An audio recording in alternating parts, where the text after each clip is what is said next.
Ladies and gentlemen, welcome to another episode of Cafecito Time. At the Hive. Coming at you live from the Hive, Houston, but Texas. But not at 5. Houston, Texas. What is happening today, Marisol? So today, guys, we are having a Valentine's Day. I'm going to sound real commercial right now.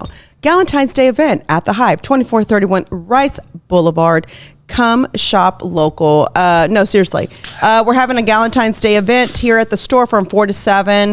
It's going to be fun. We're going to have drinks. We're going to have little, so it's a sip and shop. It's a sip and shop type of thing, yes. We are sitting behind my entire little section here at the store.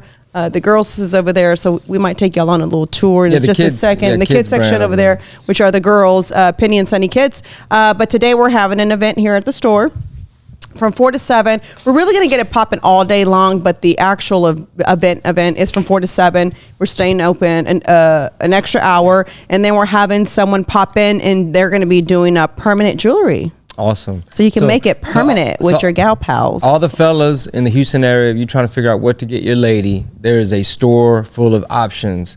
Everything from rodeo season, Valentine's, anything, custom blue jean jackets, you name it. And the blue jean jackets are for males and females, just so you know. Unisex, carnal. But I just got back from California. I am recovering. Shout out to everybody came out to the shows in Brea and Burbank. They were packed to the gills. My Tío Juventino made an appearance in Burbank. On tour, huh? Yeah, he was he kept saying he was dehydrated for Brea. So for Brea, he was like, "Hey, carnal, like, hombre," something about normally he's the bus driver and he's distracted, therefore he lost too many fluids on the flight. Yeah, something about Mile High. Something about Mile High. Enough electrolytes on the road. For somehow, some way, him and his little mullet were very dehydrated and not rested. However, I did my thing. The crowd was great. Took a ton of pictures, man. People buying up the Sancho merch, Fedia, everything. Super excited. Next stop, Houston, Texas, right here, hometown. February 23rd and 24th. Only 4 shows. Excited about announcing our sponsors. Super excited about that. But get your tickets now. Oh, they're calling who? Is that the store? Oh, that's the store phone. I always forget about it. They know we're at the Hive. We're not open yet, so I'm not open yet, people. I'm not open. Turning it on. Anyway, so that was a distraction. Sorry, y'all. Anyway, but you did the Adam Carolla podcast. I did a bunch of podcasts, but shout out to everybody had me on. But was it kind of surreal? I mean, I don't know. I'm not a celebrity like you, but it's sitting in front of like Adam Carolla. I'm not a celebrity like you. Calmate. You got better engagement than me, girl. Okay. No, it was right? It was surreal because it's like somebody you watch like in high school. I was in high school. Same, and I would watch him on like MTV with Dr. Drew, and so like watching him is like kind of trippy, Like, well, it was super impressive because I had my call time, so I'm there. They're fixing me a coffee. I'm like looking around, looking at. Basically, it's almost like. I don't know if he like bought this building to have like his like car garage, like man cave, basically like a place to put memorabilia, but there was some office stuff there too. Mm. And then maybe later he was like, I want to have a podcast. I'm gonna do it at my spot, like my little honeycomb hideout type of vibe. I want one of those. A little honeycomb hideout? Yeah. A she shed. I do. I want one of those. But it was surreal. Him like sitting right there and we're just chopping it up on his show, which I listened to as well. So I was just like, man, I'm on here. So this is where it happens, Yeah. And yeah, like you said, I mean, I used to watch this dude on TV since the 90s. Yeah, that's what I'm saying. I would have felt like kind of surreal, like kind of hard to like touching myself, like, damn, bro, I'm really here. Pinch me. Yeah, somebody. Ghetto dream. Exactly. What other podcasts did you hit up while you were there? We did a lot. We did American Cholo, Talking Trash podcast, Hood Stocks. Met up for dinner with my boy Jesse Olguin. I was just Willie Barcena too, right? Oh yeah, Willie Barcena. That was 3 podcasts in a day after doing a show. And the feedback was just so good. Because it was 2 podcasts before you went to your show and then another one. I hadn't checked into the hotel yet. Yeah. I hadn't checked into the hotel yet. So I woke up at like 4 a.m. Houston time. which is what, 2 a.m.? 2 a.m. Which is 2 a.m. California time. And you yeah. take a little nap on the plane, but then you got to run to rent the car because you don't want to be late. And you were kind of close. So really, it was a media tour with a couple shows mixed in. That's really what it was. It was like a tour shock. Hey, Chico, this is the start of your tour. You ready? Get out there. Dude, no, thank you for mentioning that.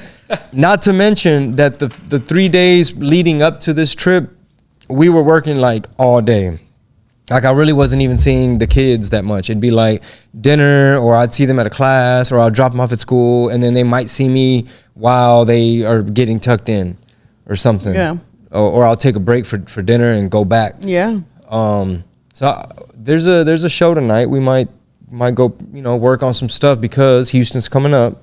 So, and I know that what is it? Rodeo Cook-Off is happening around the same time. That same weekend. It's that Thursday, Friday, and Saturday, and you have your shows Friday and Saturday. Yeah, but so let's try to get a ticket count. I'm confident we're gonna sell them out. But super excited about that. It'll be the official Cook-Off after party. Just look at it that So come to the show first and then go to your cook-off after. Oh, you can do that too, right? Yeah. Come to the There's early two different shows. show. There's 2 different shows. There's 7 o'clock and a late show. Like, so 7 o'clock and then like a 9:45, 9:30 show. Yeah, get a laugh. So you got Ryan different asked ones. if we wanted to go to the cook-off, and I said, Pete's got shows. And she's like, oh, shit. I was like, for real? I was like, yeah, for real.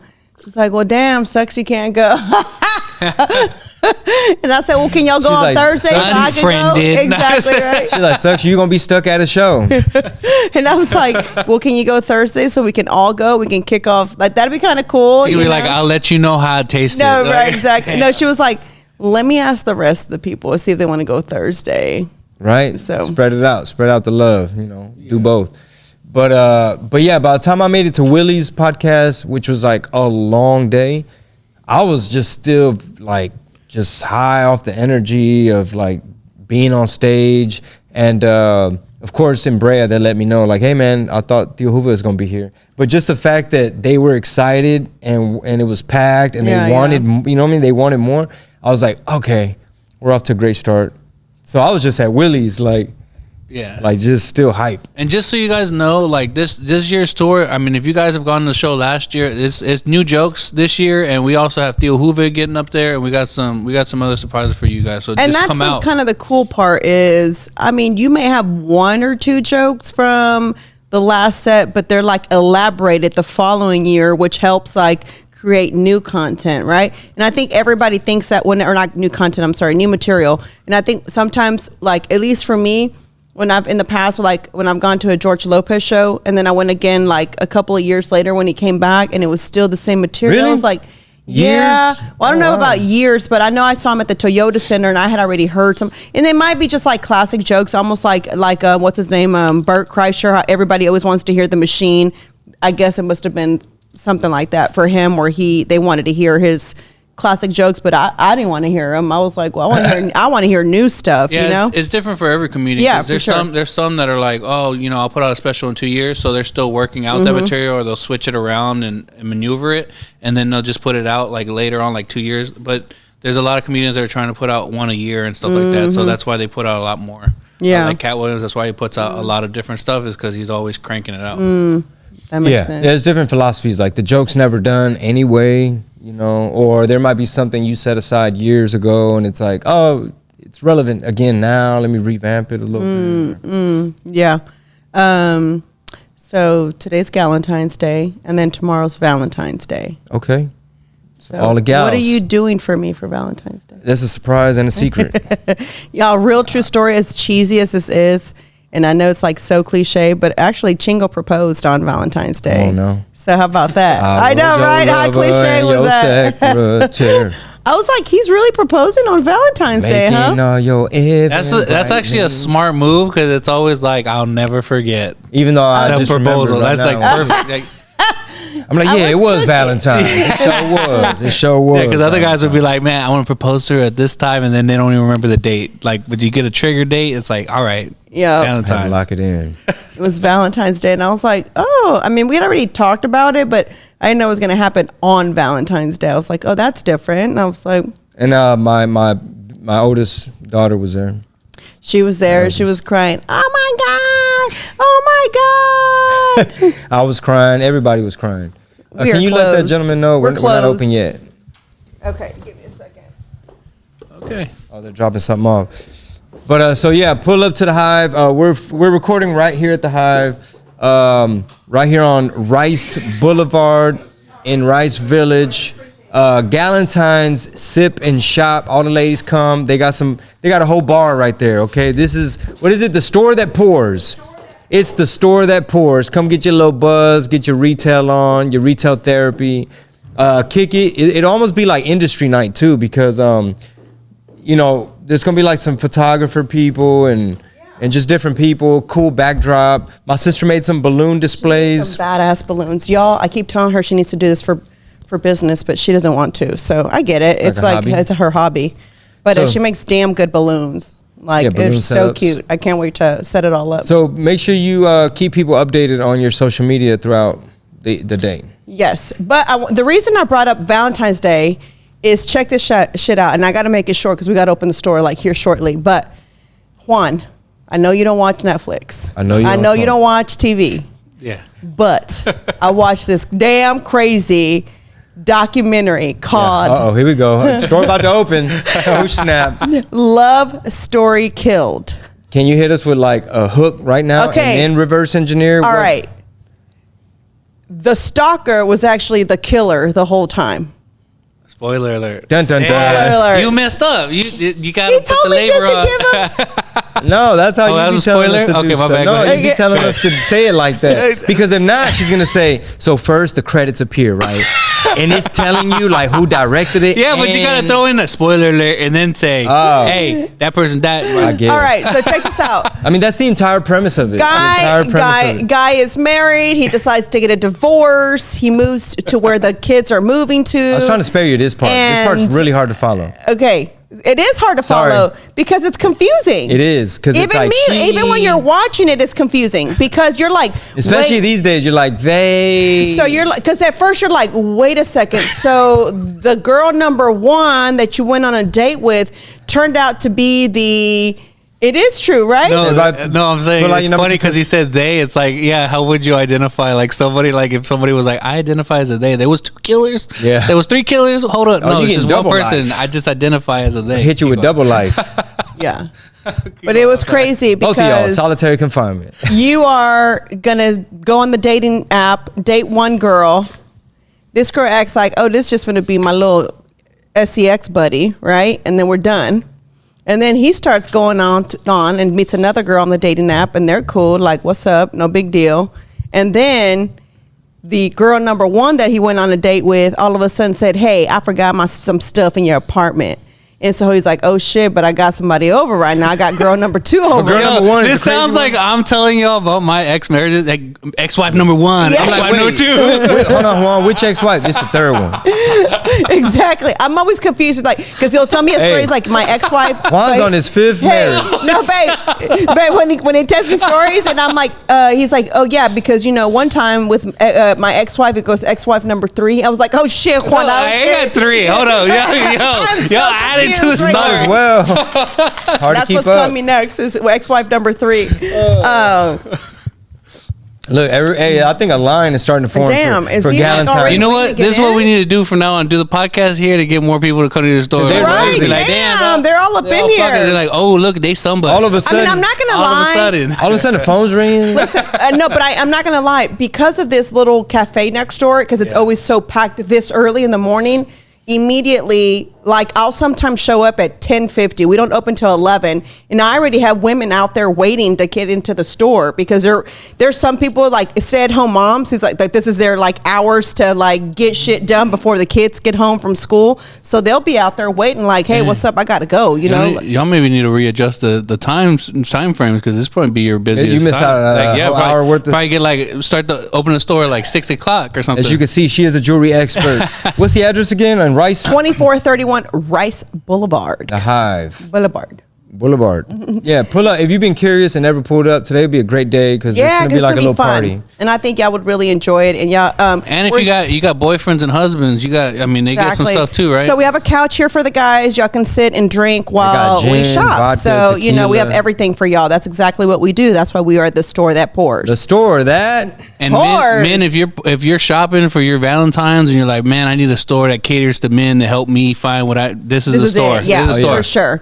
It's like you'll find something of everybody's in here They for a even got fact. Houseware. You have like leather goods. You have a ton of stuff. Ilse said this is Ilse's section. I haven't put it over here, but maybe I'll. The Ilse, that looks legit. I can't turn the camera, but Ilse's stuff. Who is my was my social media consultant.